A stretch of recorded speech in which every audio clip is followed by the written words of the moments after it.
My name is Octavia Talton. I am the Children Housing and Intervention Program Director here at the Bridge Over Troubled Waters. I've been here for 20 years, this past January, and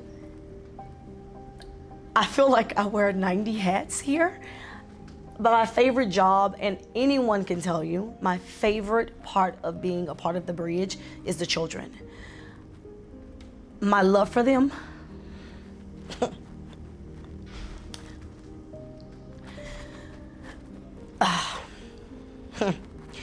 goes without words. I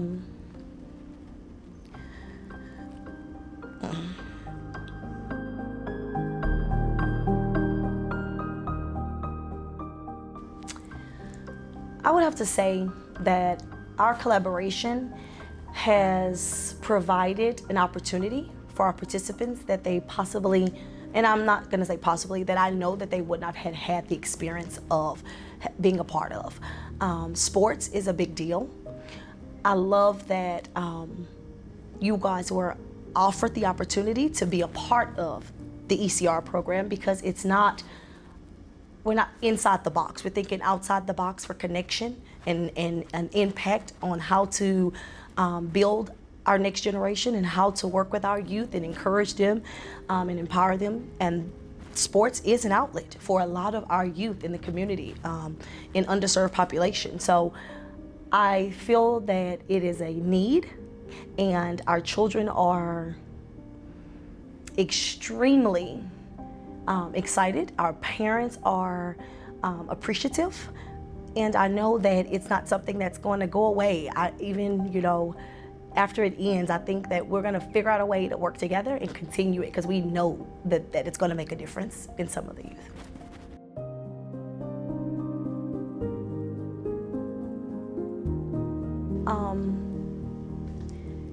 Sports provide an array of skills. Not only just the skills of sports and how to dribble the ball and how to do an assist or something like that, but it also teaches them teamwork. It teaches them caring for one another. It teaches them about being a part of something. And our goal is for our children to be positive additions to society. And sports do provide that. And I'll say some of our children, I can't say a specific name to one child that I do know, struggle with failing. Like he wants to be perfect, and he struggles with not being perfect. And I've seen him from start to finish. And we recently have another mentor program come out, and they were just playing basketball in the gym with ages 9 and up, and they were playing basketball, and he was in there playing as a team. This young man has a difficult time playing team activities.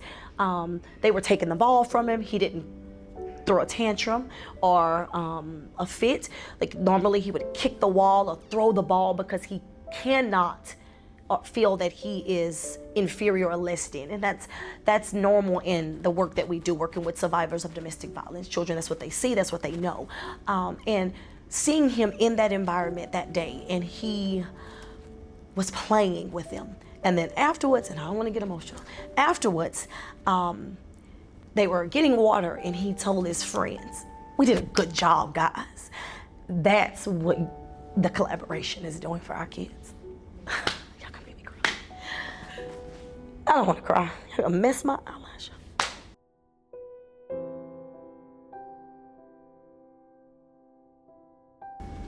Like the saying, I'm sure we all grew up with, it takes a village to raise a child, right? I feel that collaboration is key. It's the key element for success and connection with children.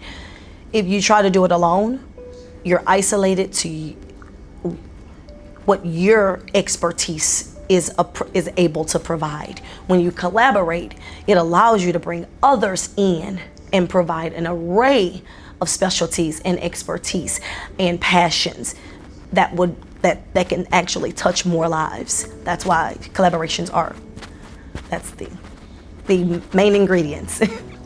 in doing this type of work. Do you have any specific examples? Like I've been saying over and over, our collaboration has been phenomenal, working with Hope Active. I had a vision and an ask for years, and I'm not just saying this. I think when you guys first came, I said it. They've been wanting a basketball team. We had a gym. That was the main thing when I came up with the plans for the building. The kids wanted a gym. We wanted to have our own place so they can play ball and in a safe space. But I don't know how to play basketball.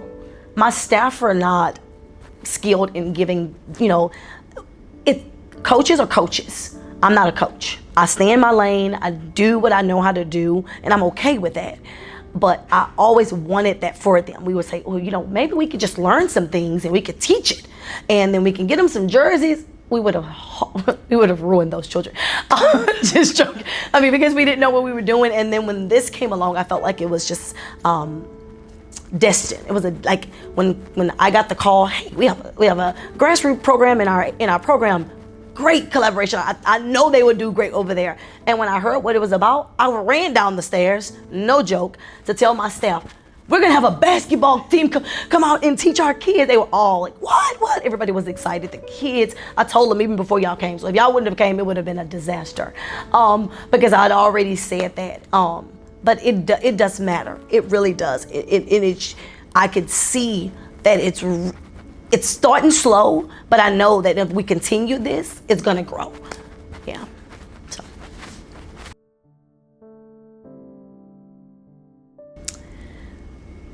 Well, I've already been thinking. So, I am communicating with other agencies and other in other communities for more youth.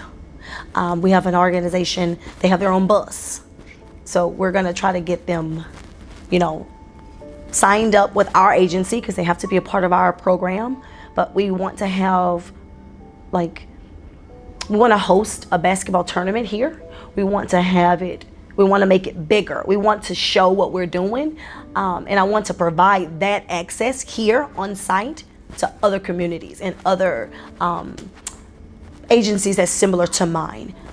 That's not a part of this organization, but can be, because all they have to do is become a client of ours and they can be a part of this collaboration. So I've already been, putting some words out there, and hopefully this summer we're gonna do this basketball tournament. Yeah, it's coming. I want to make it big. I want people to know what's happening. I do want them to know what you guys are doing and the difference that we can really make. So.